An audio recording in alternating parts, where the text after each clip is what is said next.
What happens to a quiet flame when you lift it into a storm of voices? Does it grow or does it tremble? Some truths are like moths. They wander only in the dark. Expose them too early to the glare of the room, and they lose their way. You've felt this, perhaps. You share a tender vision, and the air thickens with opinions. You announce a fragile change, and suddenly the world is standing in your mind with shoes on. There is a peace that lives best in shade. Not secrecy born of fear, privacy born of reverence. The heart is a quiet room that asks us to enter softly. Those who have tasted deeper stillness learn a simple art. They speak less about the flame and tend it more. Not because they are hiding, because some rivers stay clear when the mud isn't stirred. There are things we are not meant to parade.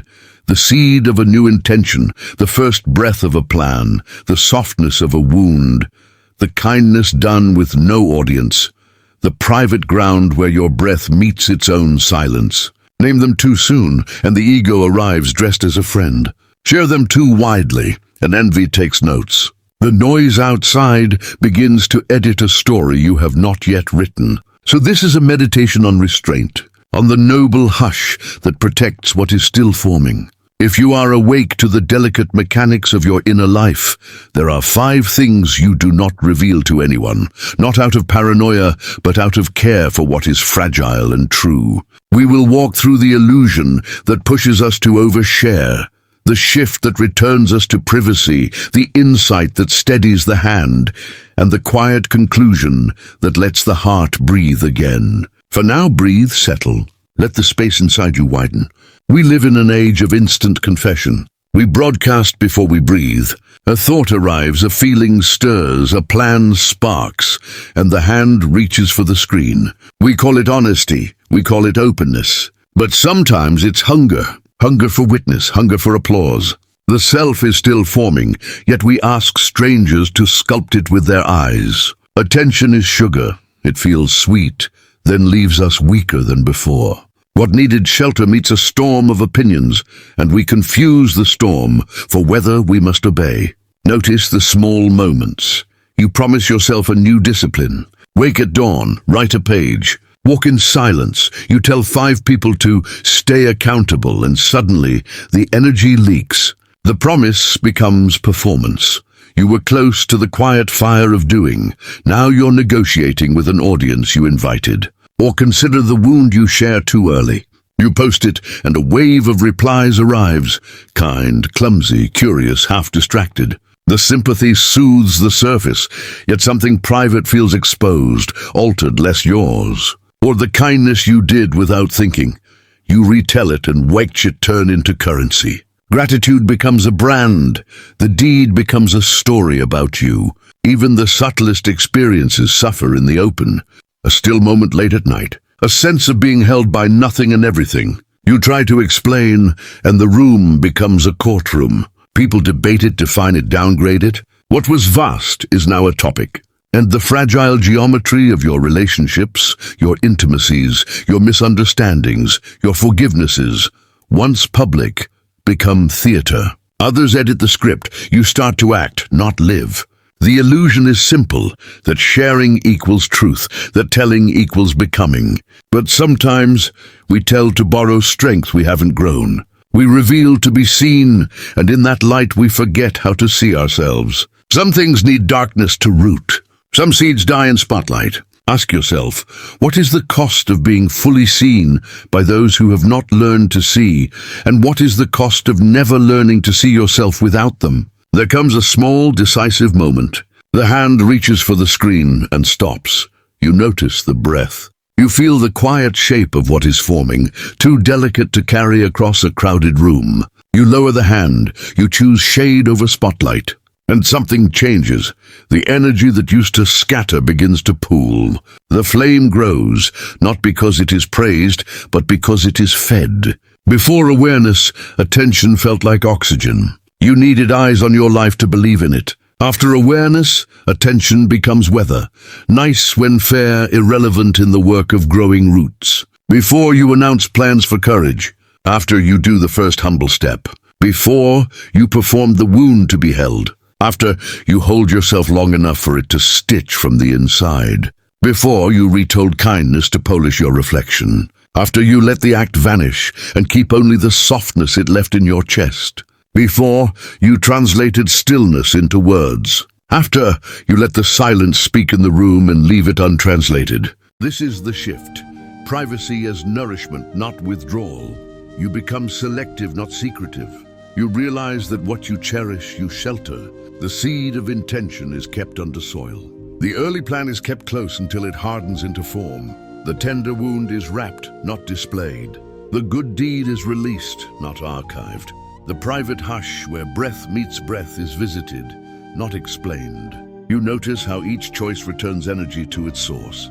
You are less available to reaction, more available to reality. Imagine a garden behind a simple gate, not locked, just closed. Morning light filters through, dew clings. You walk the rows, pulling a weed here, watering there. No crowd, no commentary. Yet growth happens, steady, ripe, undeniable.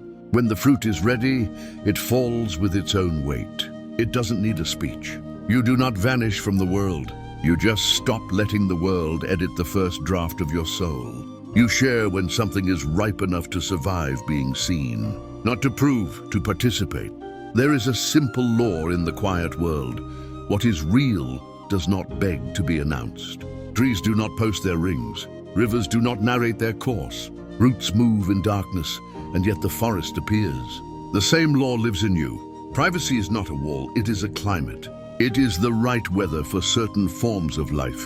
When you honor that weather, your inner seasons find their rhythm. Your actions come from depth, not from the hunger to be seen. Silence is not absence, it is presence without performance. From this place, 5 sanctuaries become clear, the seed of your intention. Keep it in the soil until it breaks ground as action. Words cannot water what actions can. Your next move.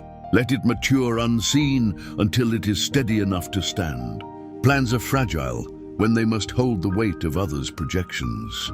Your open wound, protect it until it closes from within. Explaining pain while it is still bleeding can turn healing into theater.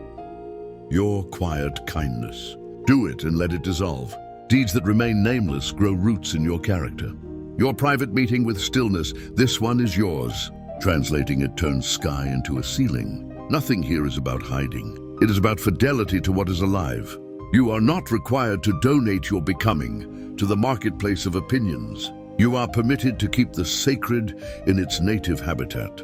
If something is true, it survives the hush. If something needs applause to live, it is not ready. Let your life be proof, not your explanations. Feel the rhythm, breathe, let go. Attend, no rush, no witness needed. When you grow this way, you move from performance to presence, from noise to note, from announcement to embodiment. The world still meets you. It just meets the you that has roots. When in doubt, ask the body, does this want light or does it want time? If it wants time, give it shade. If it wants light, open the gate and let it speak for itself. We arrive here the way dawn arrives, without announcement. A door closes softly behind us. The air is clear. The mind is quieter than before. You can hear the small sounds again, a breath that deepens, a thought that doesn't need an audience. The steady beat of something true. This is not the victory of silence over speech. It's the reunion of action and essence. You know now what to keep shaded. The seed of your intention, still tender, asking only for soil and patience. Your next move unripe, not yet ready to bear the weight of eyes. Your open wound, warm and quiet, healing from the inside out. Your quiet kindness, done and already dissolving into who you are. Your private meeting with stillness, too vast to be reduced, too intimate to be displayed. Nothing here is secret out of fear. It is private out of love. Things grow better when you stop pulling at them to prove they are alive. You do not vanish from the world. You move through it with a different gravity. You answer less to impulse, more to rhythm. You speak after the fruit has formed, when its weight can be felt by anyone who holds it. You share as participation, not performance. You give without keeping a ledger. You listen without preparing your turn. The garden behind the gate is thriving. The gate is not a wall. It is a simple courtesy to what is tender. Some will wonder, some will ask. You will smile, and the life you are living will be the answer. The ones who need noise will drift. The ones who sense the music beneath the noise will come closer and lower their voices. Together, you will learn the ordinary magic of restraint. How presence says more than pronouncement. How a quiet room can host a whole sky. Walk gently. Let days stack like smooth stones. Keep returning to the hush that steadies you. When the moment is ready, it will announce itself by standing on its own. Until then, the flame is yours to tend. The warmth is enough. Guard the seed in darkness. Let the tree do the talking.